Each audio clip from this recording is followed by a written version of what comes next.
Hello everyone and welcome to my channel GS tech. आज का हमारा सेशन है जनरल स्टडीज़ के कुछ क्वेश्चन प्रैक्टिस करेंगे।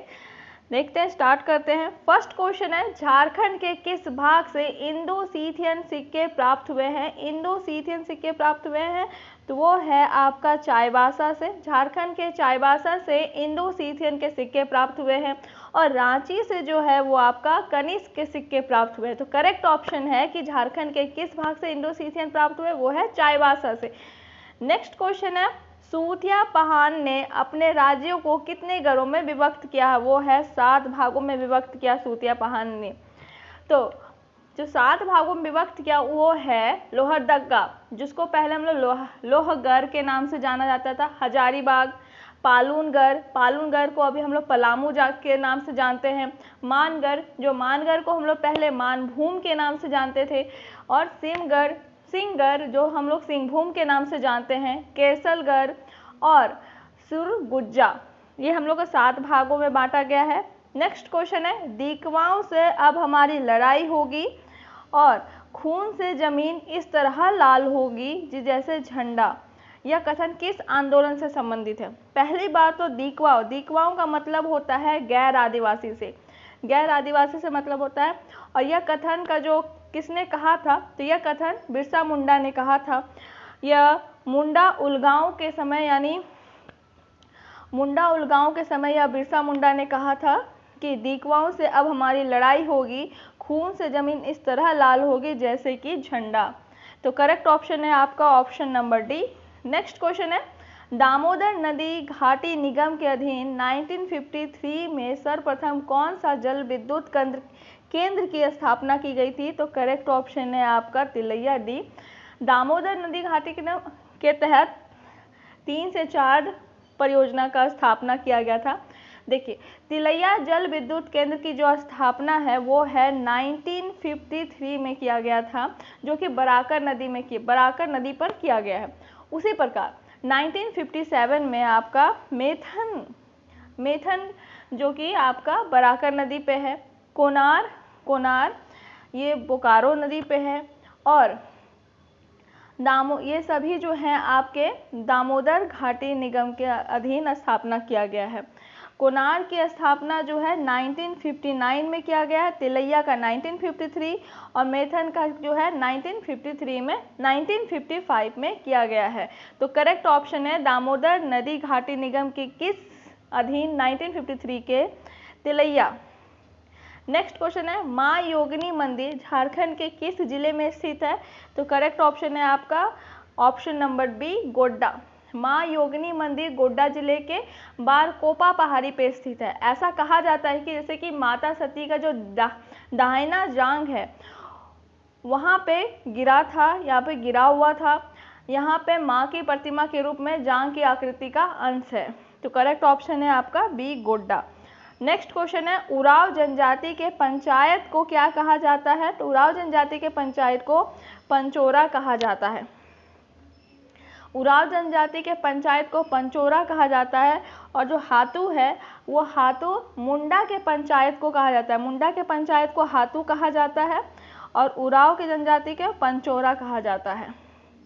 वहीं पे किल्ली जो है हो का गोत्र होता है, और जो आपका परगनेत है वो महिली जनजाति का पंचायत है। नेक्स्ट क्वेश्चन है, सिंगाबाद यंत्र प्रायः कब बजाया जाता है? तो सिंगाबाद यंत्र जो है छऊ नृत्य के समय बजाया जाता है और शिकार के वक्त। तो करेक्ट ऑप्शन है आपका option number D. Correct option है आपका option number D.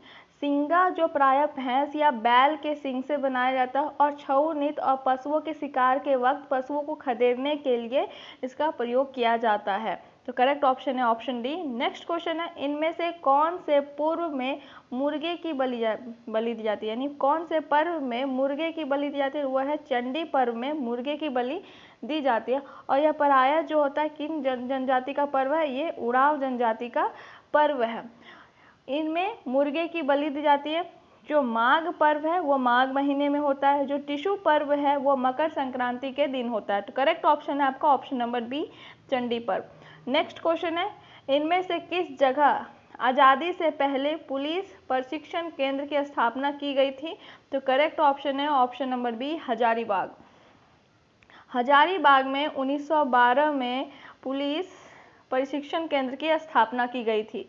Next question है, राम रेखा धाम मेला झारखंड के किस जिले में लगता है? तो करेक्ट ऑप्शन है आपका सिमडेगा। सिमडेगा में राम रेखा धाम मेला लगता है। यह मेला कार्तिक महीने के पूर्णिमा के समय 3 दिनों तक मनाया जाता है। ऐसा माना जाता है कि भगवान राम दंडनायक जाने के क्रम में राम रेखा जो वहाँ पहाड़ पर कुछ दिन बिताए थे, इसीलिए यह पर्व सिमडेगा में बनाया जाता है। नेक्स्ट क्वेश्चन है, भीमबेटका बांध भीमबेटका किसके लिए प्रसिद्ध है? तो करेक्ट ऑप्शन है ऑप्शन नंबर ए, गुफाओं के शैल चित्रों के लिए प्रसिद्ध है। भीमबेटका मध्य प्रदेश के भोपाल के निकट स्थित है, जहाँ से चित्रकारी के प्राचीनतम प्रमाण मिले। इन गुफाओं में हाथी, सांबर, हिरन आदि के चित्र मिले। तो करेक्ट ऑप्शन है ऑप्शन नंबर ए, गुफाओं के शैल चित्र के लिए। नेक्स्ट क्वेश्चन है, भारतीय उपमहाद्वीप में कृषि के प्राचीनतम साक्ष्य प्राप्त हुए? तो करेक्ट ऑप्शन है आपका ऑप्शन नंबर ए, कोल्डिहन में। भारतीय उपमहाद्वीप के प्राचीनतम साक्ष्य जो है का प्रमाण 700 ईसा पूर्व 7000 ईसा पूर्व यानी 7000 BC से प्राप्त हुआ। मेहरगढ़ जो पाकिस्तान में है से यह प्रमाण प्राप्त होता है। यहाँ से गेहूं की कृषि का साक्ष्य हुआ मिला। और लेकिन नवीनतम खोजों के अनुसार जो 800 ईसा पूर्व है 8000 ईसा पूर्व में कृषि का जो प्रमाण मिला है वो लाहौरा देव से मिला है। यह स्थल जो है संत कबीर नगर यूपी में स्थित है। यहाँ से चावल के साक्ष्य मिले। नेक्स्ट क्वेश्चन है, वैदिक देव मंडल में निम्न में से कौन देवता युद्ध का देवता माना जाता है? तो करेक्ट ऑप्शन है आपका मित्र। ऋग्वेद में कुल देवताओं की संख्या जो है वो कितनी थी? वो 33 थी। सॉरी, करेक्ट ऑप्शन है आपका इंद्र। मित्र नहीं होगा, इंद्र होगा। करेक्ट ऑप्शन है आपका इंद्र।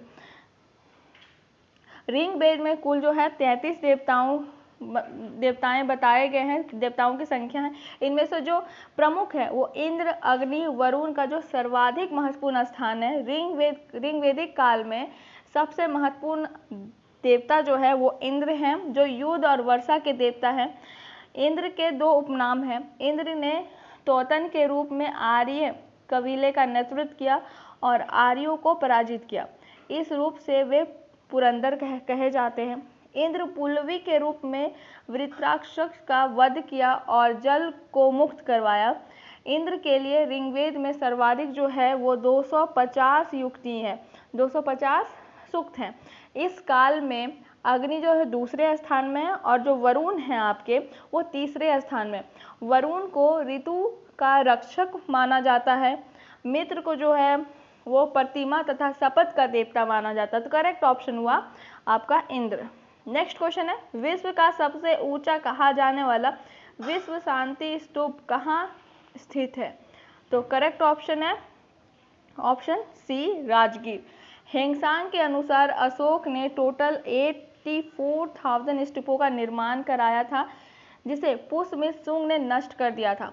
स्तूप मौर्यकालीन भारत की वास्तुकला की एक महत्वपूर्ण देन है। स्तूप निर्माण की जो संस्कृति सबसे पहले बौद्धों ने अपनाई थी। वहीं विश्व शांति स्तूप एक प्रसिद्ध ऐतिहासिक स्तंभ है। यह जो शांति का जो स्तूप है वो 400 मीटर की ऊंचाई पर राजगीर के पहाड़ी पर स्थित है। नेक्स्ट क्वेश्चन है, महमूद गजनवी का दरबारी इतिहासकारक कौन था?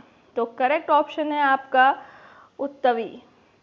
महमूद स्वयं शिक्षित एवं सुभाग्य थे तथा वह विद्वानों एवं कलाकारों का सम्मान करते थे।